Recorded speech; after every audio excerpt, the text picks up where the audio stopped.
Hello everyone, I'm Greg Otto with FedScoop TV, and I'm here at FedTalks 14, and I'm speaking with David Bray, the CIO of the FCC. David, thanks for talking with us this afternoon. Thanks for having me, Greg. So you gave a speech entitled, "The Role of Public Service Change Agents in Exponential Times." I know you've been a big agent of change at the FCC because you've had some massive IT projects that you've been working on. What's the number one lesson you've learned from these massive projects?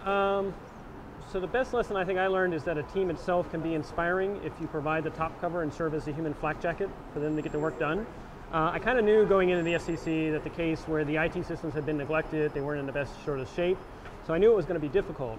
I also knew that I couldn't do all the changes by myself. I actually had to inspire a team.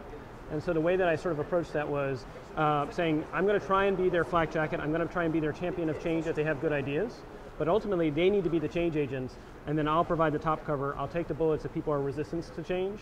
And the most interesting thing I found along the way is actually expertise and experiment have the same root. The same root is out of danger. And so in order to get expertise, you have to do experiments. Experiments by themselves sometimes are dangerous, they don't always work out. Right. But that's the only way you're going to get expertise, how to deal with our exponential times. So talk to me about this team that you have working with you. I know it's a large team, they pull from many different backgrounds. What advice do you have for people that have a team that is very diverse and pulls from a lot of different expertise fields? What's the advice that you have for getting them to work together well?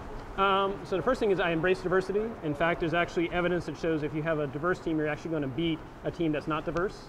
A team of all experts will underperform a team of experts plus naive participants, because when we become experts, we actually get blinders on. And so you actually need people that actually have a fresh perspective and say, why are we doing it this way, or is this really the best idea?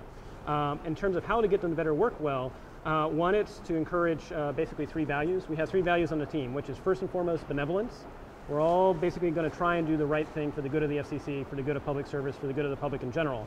Second thing is we need to actually have competence. So you're actually bringing your talents to bear to what you're doing and know what you're good at and what you're not good at. I fully admit there's actually a great Harvard article that talks about in praise of incomplete leaders. Leaders don't have to be good at everything. They have to know what they're good at, but also know what they're not good at, so they can actually complement it with skill sets from other people. And I think that's true about anyone in the team, is know what your competencies are or know what you want to work towards, but then also know where you can actually embrace and say, can I partner with you, because maybe you have some other perspectives or some other talents that'll help me. And then finally, integrity. Again, it's the idea that we're trying to do whatever we can do for the whole of the team. It's one team effort. But that said, to be realistic, anytime you try to bring together diverse perspectives, and you've had an existing team that's been there for a while and a new team, I think it's a role of a good leader to try and figure out that narrative that brings them together and say, well, we may be some new people that just showed up to the FCC versus people that may have been here for 30 or 40 years. We can all find a common narrative, which is we want to do that's right for the public at the FCC. Final question, what can you as a federal CIO do? What is the most important thing that you can do in order to move the public sector into embracing more modern technology? I think the best thing I can do is serve as a combination of digital diplomat, showing what's possible, showing what's being done, highlighting successes, but also serve as almost a instigator or a flak jacket that says, look, we're in exponential times. We're going from 7 billion network devices to 14 billion to anywhere between 50 to 200 billion by 2020. Linear models will not work in that era. But at the same time, our whole system of public service was designed to have checks and balances. Right. The founders actually had fought a revolution. The last thing they wanted was for any one person to get too much power, so we need to have checks and balances. So we need to figure out how can we continue to have those checks and balances and protect, say, privacy, cybersecurity, civil liberties, and at the same time, embrace the need to change quickly. And so I think that answer I'm looking at, could we give more to the public? Could we be more transparent so the public itself can serve as checks and balances?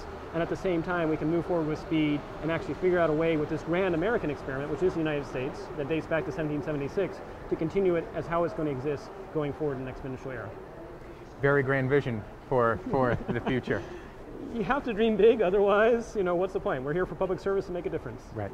Well, David, thank you for taking some time to talk with us today.